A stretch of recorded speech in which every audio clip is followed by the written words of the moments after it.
I tell people, I'm like, your life cannot revolve around acting. Acting revolves around life. I heard someone say that once, and it changed my life because I started thinking, I'm like, wow, that's so true. Acting has to revolve around relationships and people and scenes.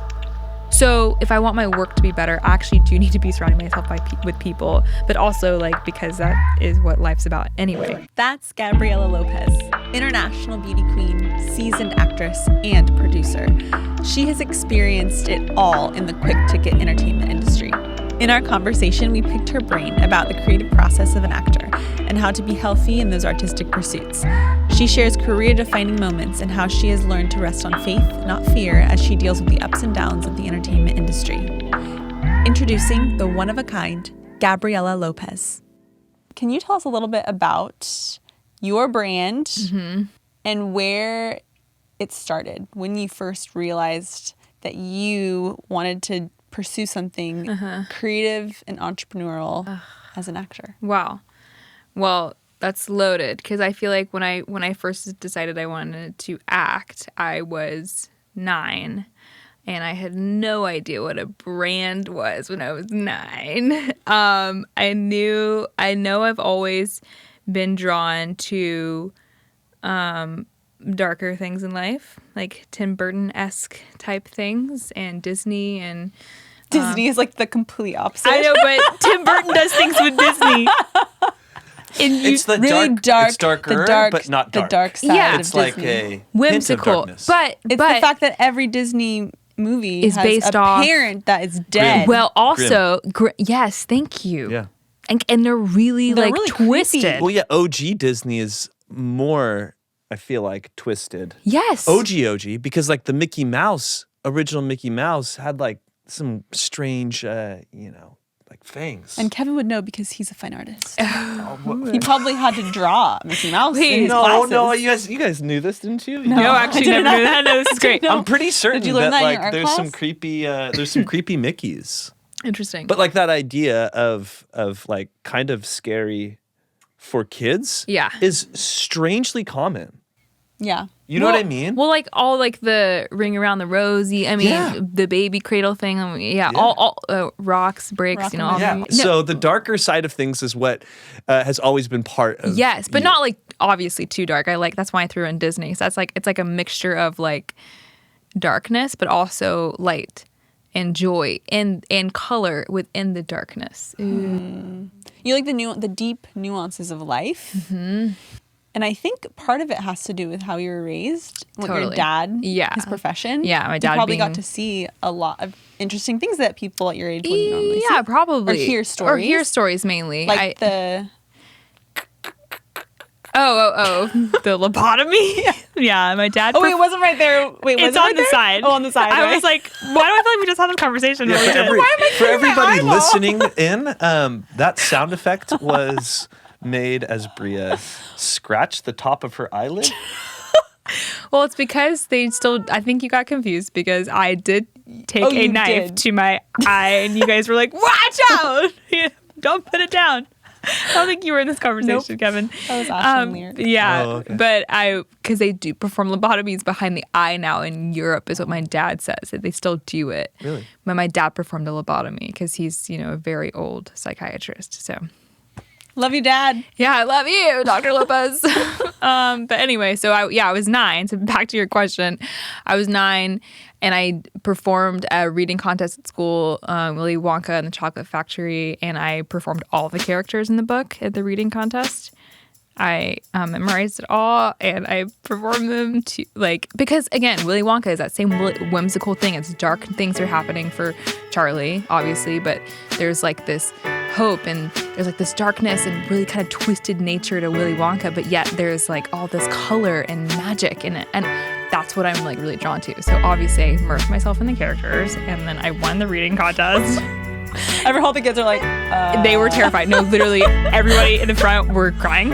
And my teachers were like trying to not pee their pants probably because, anyway. that's when you know you're meant to be an actress. Yeah, actually That's the first moment. I left my private Christian school that day, and that's important because it made it even weirder that I mean, because all these kids were like not used to people being, I don't know. Different. Yeah.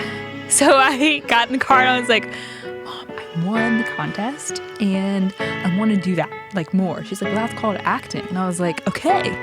I thought I wanted to be a model or a singer, something entertainment wise, but I didn't realize like, oh, I can be different people. I'm a little scared. We might have to end the interview early. Sorry, I gotta go. So let's talk to one of those people. Okay. Yeah, right could now. we talk to the one we call Gabriela? Well, sure. Not I guess. Esther. Esther, you go away. Esther, oh Lord. But anyway, I guess like when I became aware of brand, I was like 12, 13 when I started going to LA, like back and forth. So I became aware that like headshots were a thing and that was like going to be a part of like a brand. And I was doing pageants a lot. So, but then I was gothic, and then I was skater, and then I was captain of the cheerleading squad, and then I was, emo, and I was like 70s for like a while. Like I only wore things from thrift shops. I literally went through like 100 different stages.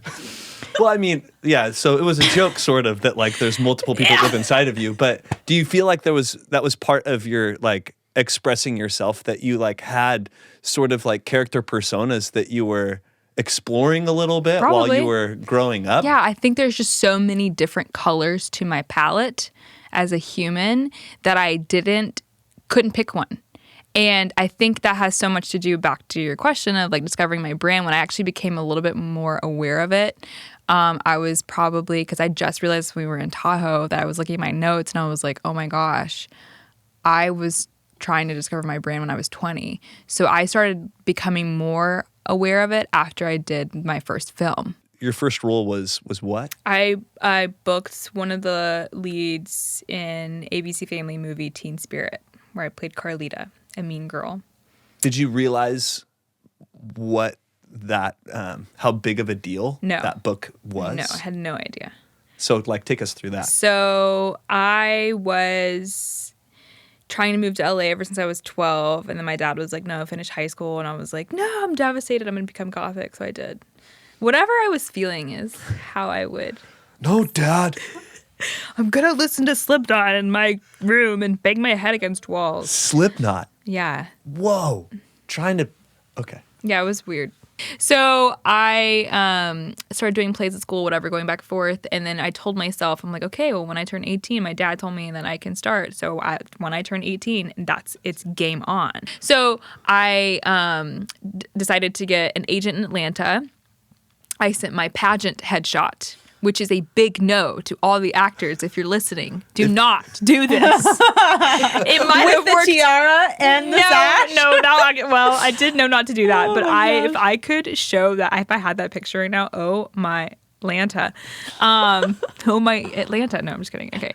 So I sent my pageant headshot in, and some people got back to me and were just like, they were probably like, oh, this poor girl, like she has no idea like what a real headshot's supposed to be. Then the one lady like responded and was like, okay, I'll represent you, I'll sign you. And I was like, and then she even told me later on, she was like, yeah, you were just so pretty, like I just thought I'll give her a shot, but like this is not a headshot, like you look 40 and you're 18. Like wow, it was bad. But she signed me, and then Teen Spirit was actually like my third or fourth audition ever, and it was a terrible audition. Really? Awful. Bombed it. Because they put me on tape, my agent at the time, like I would go to Atlanta and they would tape me, since like I didn't really know how to tape myself then. And they even were like, yeah, we were really surprised with this one because this is not your best. Like my other ones were probably better work. And I was just like, now starting like was thrown in it. Then I booked it, and then I actually was thrown in it, like on set. Like, you don't look at the camera, you like are mic'd, and I have sweat problems, and they had to put like pads for my sweat. That's my armpits. Yeah, I mean, that's helpful. Apparently that's a thing. Anybody out there who needs a tip on that? So you're 18. You book the part. Were you living in Alabama at the time? Yes, I was living in Auburn. I was majoring in theater. War Eagle. War Eagle. Well, also Roll Tide. Roll Tide. Yeah, it's kind of weird, both. But I was going there to study psychology first, and then I changed it to theater. But then 2011, so I had just turned 19 is when I booked Teen Spirit, actually. Yeah. Okay. Okay. And then you booked it, and then you're at LA. Yeah. After, 2 weeks after I talked to everybody on set, I was like, I want to move to LA, and they're like, this is the time. If you're gonna do it now, because when strike while it's hot, you'll get repped, and then you'll be set. And they were right. I'm so glad I listened. How long did the acclimation of LA take? And what part of what happened next in your career while in LA? Were you just okay, I'm here now, Teen Spirit Part 2? Yeah. Where are you? Kind of, yeah. But also I didn't realize how lucky I was, and I didn't know how big of a thing that would be. It did get me repped very quickly, and to actually get acclimated in LA, I would say took me at least 3 or 4 years, because it was a culture shock for me, especially the first year. The first 2 years were incredibly difficult and just hard, because I lived in Koreatown and I was getting harassed. Oh. It was just weird. So getting acclimated to LA was a weird thing, but also career-wise. And I was just telling this story the other day.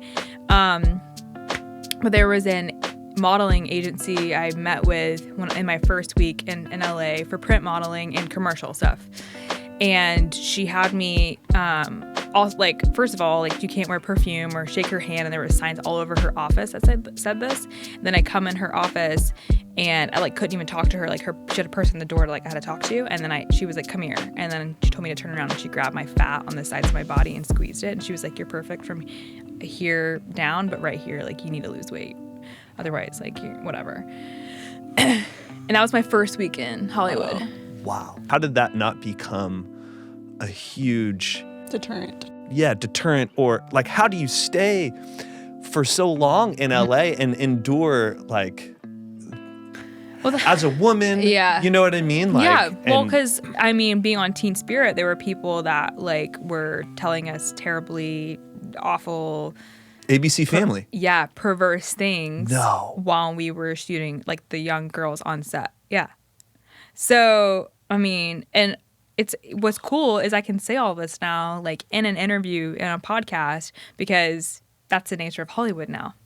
Yeah, it's out. It's out. People have the ability. All these people probably aren't even working in the industry anymore. So then time goes by, and you realize how nice that Teen Spirit job was. Yeah. But you're still trying. You're still getting really, really far along in the process of different auditions. Well, yeah, because within the next 3 years, I booked another huge film. So then what was that next big film that you booked? The Fifth Wave. And so I booked that in 2014. So it was 3 years later. And that was those 3 years, 1 year went by, and then I was like, okay, I'll get a print agent and I'll start doing print modeling. So I did. And then another year went by, and I got a commercial agent, started doing commercials, as side things, trying to survive as a working actor. Yeah. Right. And then I ended up booking Fifth Wave and Coffee Shop that same year of 2014. Both. Yeah.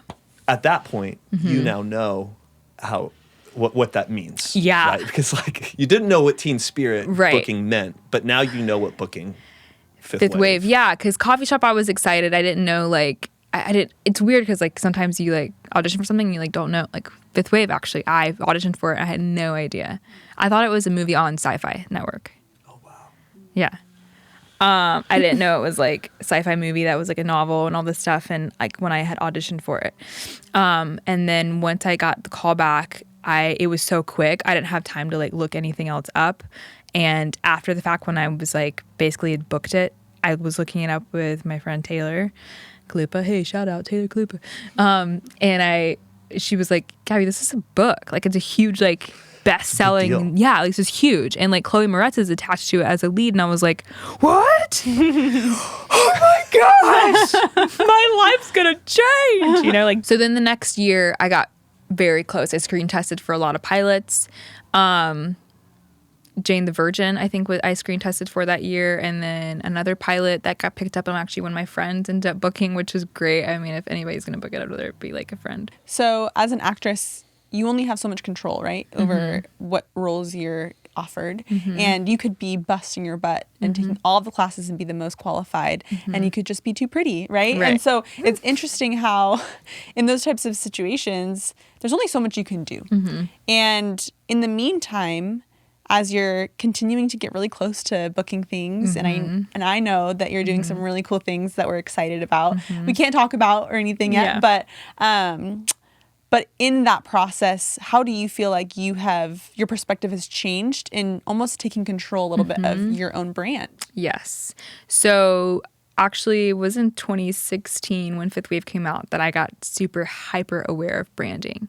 When I hired a publicist, I was like, oh my gosh, like how I dress at the red carpet events and how I present myself in interviews is going to be what I'm cast as next. Oh. And that's what she told me. It was like, you know, like you want to dress and present yourself as the roles that you want to book. And I'm like, oh. Makes sense. Yeah. So that's where I started shifting I'm like, okay, I need to be more like aware of like my wardrobe with my pictures and with how I dress at red carpet events and how I portray myself in interviews. So differently, because this is going to reflect the kind of role that I want to book next.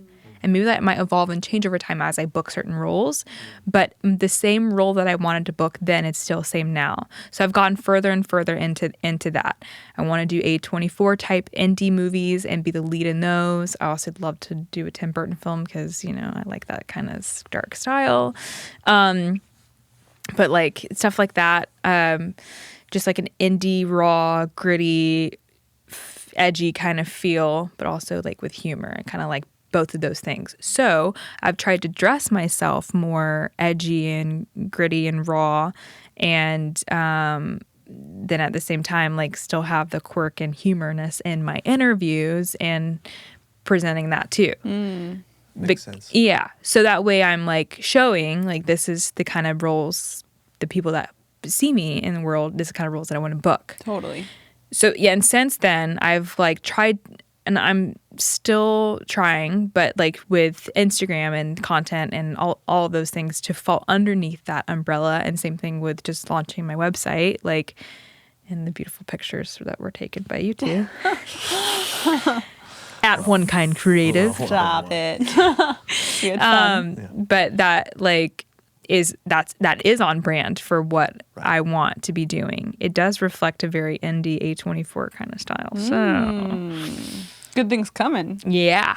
So while you're kind of refining your brand, figuring out how you want to be perceived, you're also producing. Yes, I am producing with Jonathan Trent. He's great. He was my acting teacher for a long time, and he still coaches me. But he's a director, writer now, and my producing partner. It's amazing. I know. It's so nice to like have so many creatives around for me. sure. Like you guys included, on. and Jonathan, and like Come on. Cody, the studio. Like just to be like around creative people is really great. Really healthy. It's really refreshing. Yeah. And it helps Yeah. to avoid burnout, I think. Because you're constantly inspired and able to bounce ideas off of the other people that you're around. And Yeah, and you hear no so many times from the industry Yep. as an actor, right? So like to have people around you that are saying yes Yep. is so refreshing, Yes. even if it's not, you know, a big movie production or so, anything like that. But to say yes to what we can create right Right. now is really powerful. Yeah, and that's where I started like getting really like gung ho. I just realized like that is a really weird term. Gung ho. I don't think I'm saying it right. nope, that is right. Gung ho. Yeah. I'm getting really. Is it a different language? I feel like it's Gung ho. Have you ever thought about Oh it? man, this haven't. is tripping me up. We're gonna have to- sorry. We'll have to look we'll it look up. it I don't know. after this. We got Started really getting really gung gung ho. excited. It's weird. It's so weird. I don't know. It's freaking me out. Got really, excited about Instagram. And then so like in 2016, I went to took some like Instagram like classes, learned about colors and how they make people feel different things, which I knew like from psychology classes and my parents being really involved in that, but also like started thinking, oh man, who am I? And who are the people that influence me? And how am I going to start putting that out there? And how this is the only thing I actually have control over besides my body as an actor and what it looks like, and me taking classes and working my craft. Those are the two things. The third thing is my brand and my online presence, which, yeah. So how has it changed in the past year? Yeah. Oh my gosh. Well, okay. So in the past 10 years that I've been in the industry now, professionally working as an actress for 10 years this year. Crazy. 10 years ago, I don't even remember there being Instagram. I remember Facebook and MySpace. Facebook mainly was like the thing then. Twitter was the thing, but like not really used for like entertainment purposes. When I did Teen Spirit, people were like, you have to get an Instagram. It's all the rage, whatever. So like I started posting things in 2011 on Instagram.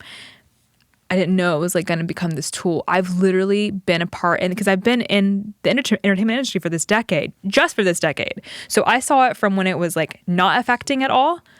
So you have to get it to all of a sudden. Yeah, like now It's essential. Yeah, it's blown my mind because like 5 years into the industry, I remember seeing like YouTube posters. Yeah, YouTube Red or whatever it was, right? Excuse me, all over like Hollywood Sunset Boulevard, and I'm like, what is happening? People said it was gonna happen. Like with Netflix, I was like, nah. You know, YouTube, nah. Like you hear it like happening, and I was like in it while it was happening. And I started getting all these auditions. It was like for YouTube Red shows and for Netflix and like Hulu Hulu, which are huge companies that you want to work for now. But at the time, you're like, this isn't movies, right? This isn't. Yeah. These aren't actors that are that are landing these gigs in. Well, there's still like a little edge of that's still happening in YouTube, not as much in like but there is like that market where they like just use like influencers and stuff. But anyway, I've seen it change, and then it became like I went to an audition 2 years ago, and they were like, "How many followers do you have?" And I was like, "What? Why does that matter? What do you mean I have to say that in my slate? Like, wow, for commercial." And then I lost out on a role in 2013, 2014, because of my Twitter followers. It was all about Twitter then. 2012 to 2013 to 2015 or 2014 was all about Twitter followers. And then it changed to Instagram, I would say like late 2014 to like now, obviously. But I am starting to see like where it's less about following now and it's more about engagement, which is actually really refreshing. There's a new show that's Freeform, and I was like, I guess I stalk people all the time. Obviously, we all do. Like the show You, like we're all you. Anyways, we don't kill people, but you know what I mean. Anyway. Whatever. Anyways. Just slightly dark. Yeah. Not full dark. I know. There it is again. Back to the sound effect. Back to the lobotomy. Lobotomy is happening in the studio. Oh gosh. But no, like I was looking at people and I'm like, wow, these people only have like 2,000 followers or 4,000, 5,000. Like and they book the lead of the show. That's amazing. So they're not always looking for like people that have 1 to 2 million followers, because it already does come with like a curated brand person. It's already done, you know. Maybe these new shows want to be able to be a part of someone's like growth and story. Yeah. I don't know. But it is like required now. Like contracts, like networks will make you sign a contract that if you don't have Instagram, that you will make one and that you have to do so many posts for the show. Wow. It is in even the film that I'm producing with Jonathan, like we're going to have contracts for social media for every one of our actors. Like it just is what it is. It's crazy. It's the new marketing. Yes. Marketing has totally changed. Yes. It was suggested 2 years ago that these things would be like more of a suggestion, but now it is required. What is your strategy for 2020 in terms of building your brand and working on the projects that you have currently? What does it all look like for you? Yeah, so I feel like the biggest thing for me, and especially like with Instagram, I haven't shown myself enough on there. So like my personal strategy is to do more video content, and I'm creating this new little thing called Morning Glow Show. Morning Love Glow it. show or just Morning Glow I don't know. show? Morning Glow show. Parenthetical. I just wanted to say the word parenthetical. Parenthetical citation. Yeah. Bring me back Perfect. to English. Anyway, So I just want to be like more. I want more of who I am on there, and like my strategy for 2020 is just to be like, now that I know like really what I'm tapping into. So all those colors I talked about in the beginning of like these are all these parts of me, whatever. But then I like figured out the colors that are like the ones that I want to show. So I might have all these things like going on the inside, but like the ones that I want to show are the ones that I want to lead to the bookings that I need to book. So those are the parts of me that I want to showcase the most. And I feel like me day to day isn't always those things. So like being able to create more content that is the kind of things that I want to book, and that being lined up with like how I'm dressed right now and how like I, am portraying myself right now as we speak. That might be like different than I was 5 seconds ago when this isn't running. Like those things I'm like being intentional about. And I want that to reflect on my Instagram.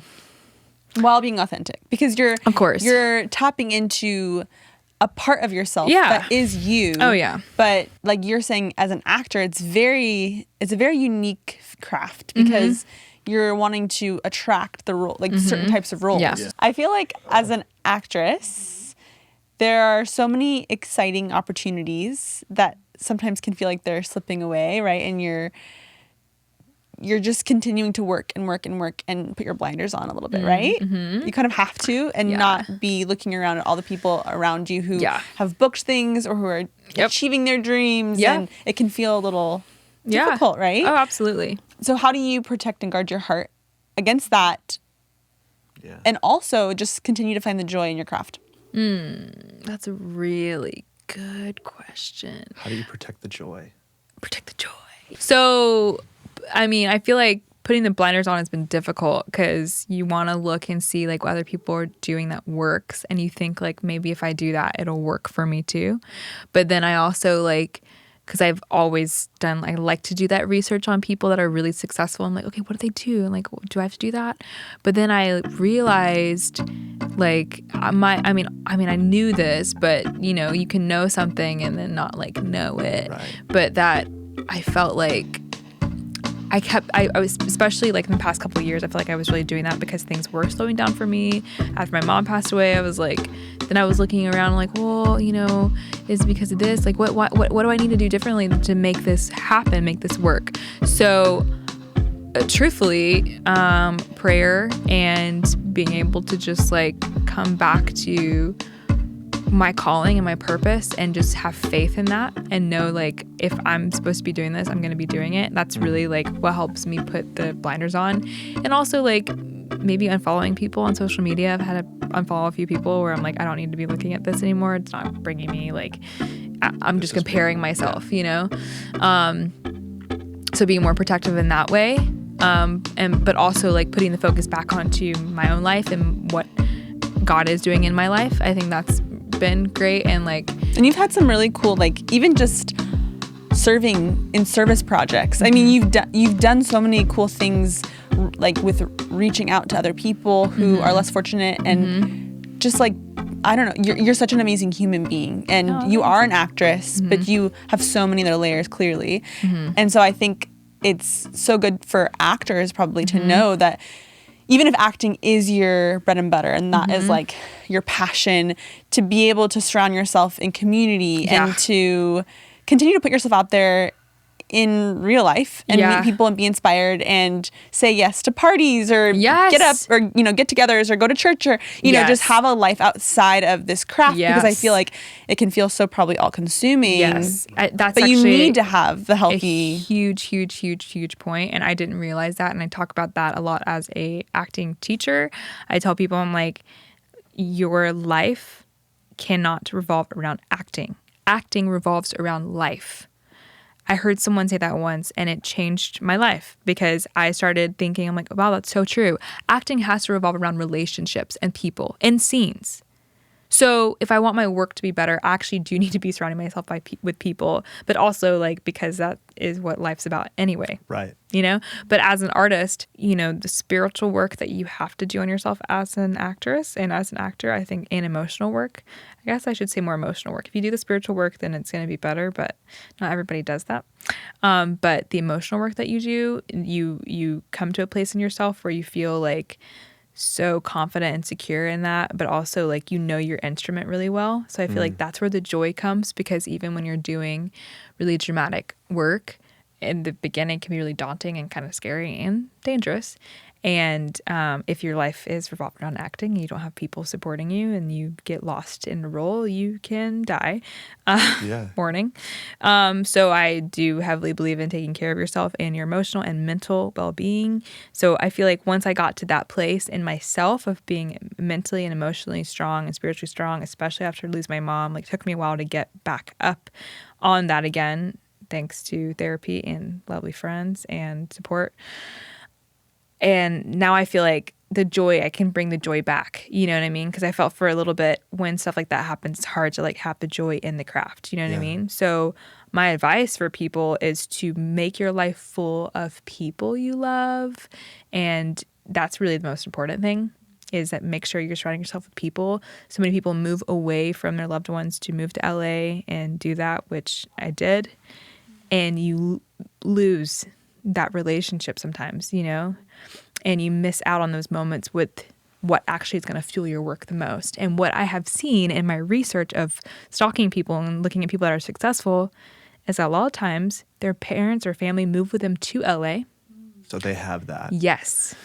I think this is really powerful, not just for actors, but for any creative. Yeah. Because I think any creative gets lost in their craft. Yep. And when they get lost in their craft, not only are they do they feel like they're creating better, but there is so many other I don't know, like examples of creatives that go hide themselves off in the middle of Wisconsin and make For Emma Forever Ago.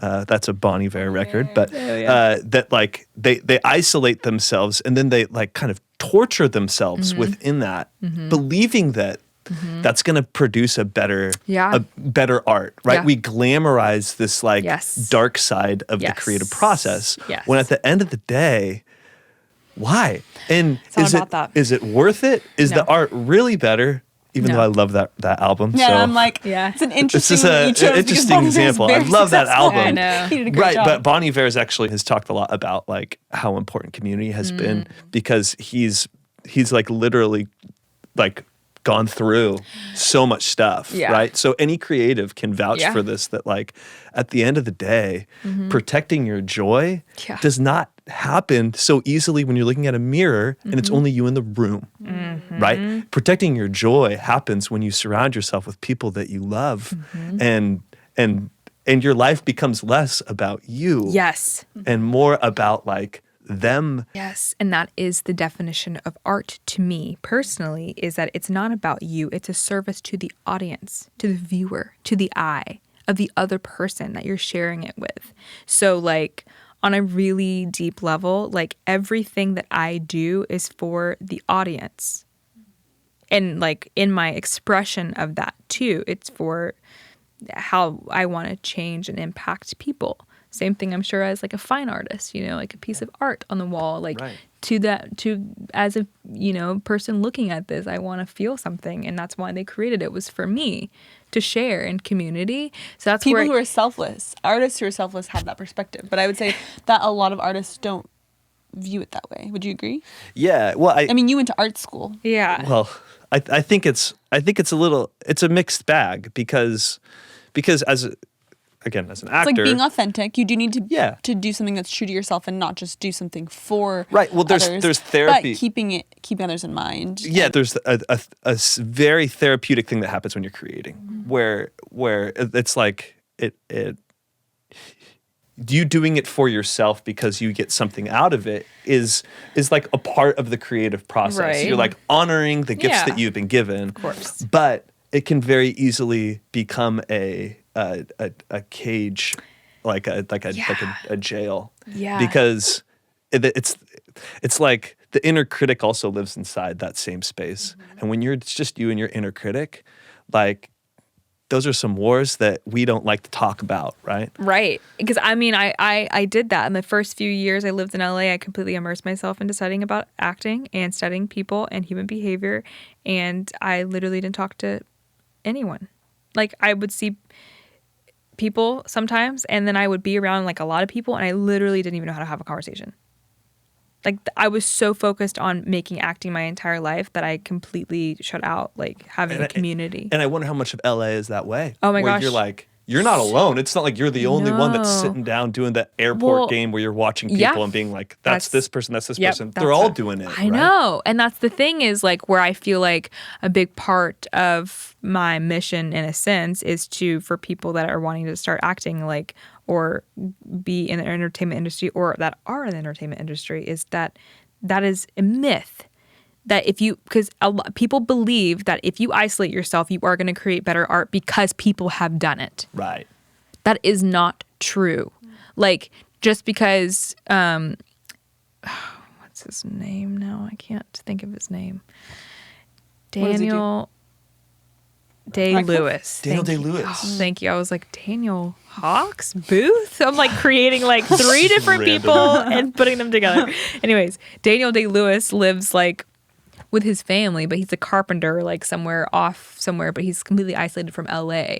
But people have this like perception, I think, of him. And when I first moved to LA, people would talk about like artists. And if you're a true artist, then you make that your life and you make sacrifices from the people that, you love and you just do you know, it's like, yuck, ew, gross. The whole purpose of you creating should be about your expressing a relationship in a photo or a picture, a painting, or an expression of what I'm feeling in the scene, or if I'm singing a song. All those things should be based on relationship and the people in your life. So it's like if you don't have people in your life, I don't know. I think to an extent when you are creating, you do have to spend some time in isolation of like letting it unload. Like I can't like work on a scene with like people in the room. I have to spend time by myself. So there is like a balance to that, but I think it should be like 80-20, not the other way. Right. Yeah. Oh, it's so frustrating for me. Yeah. I get very passionate about it.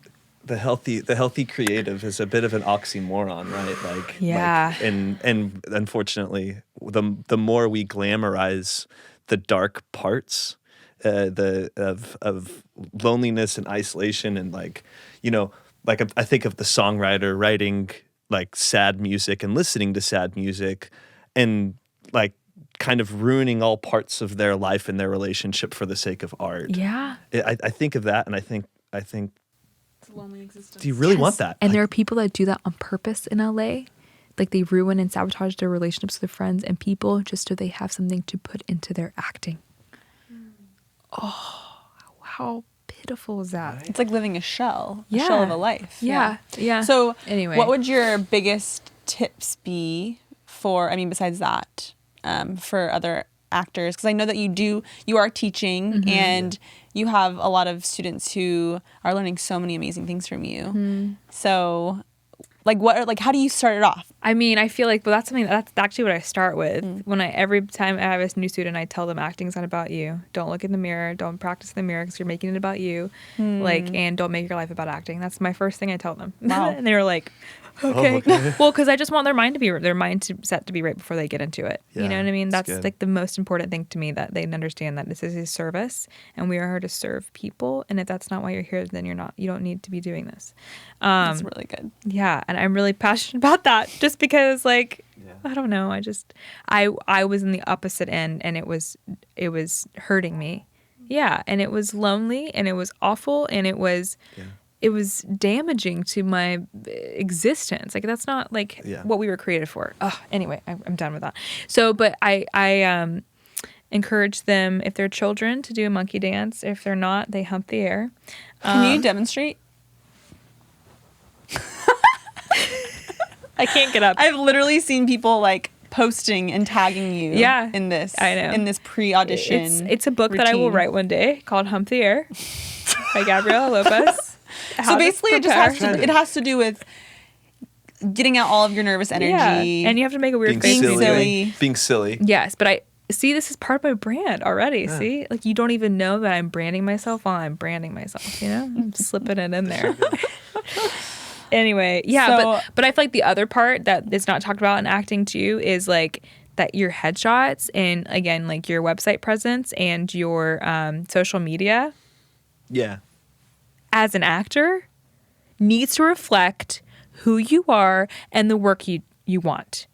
I've seen so many times I go like someone's social media, I'm like, no, I wouldn't hire them for this role. Are you kidding me? This person looks like they have a perfect life, or they look like somebody that is this person, which is, or like they clearly don't know how to take pictures of themselves. So don't actually just don't have an Instagram if you're not gonna like be intentional about it. It's actually better than if you're being unintentional about it. And so like casting director just stumbles and goes, ooh, yikes. I don't know. That's my personal opinion on that. But you also mentioned that like these are the few things that we as actors can control in so much of the industry and so much of the waiting on and all that you can't control. Mm-hmm.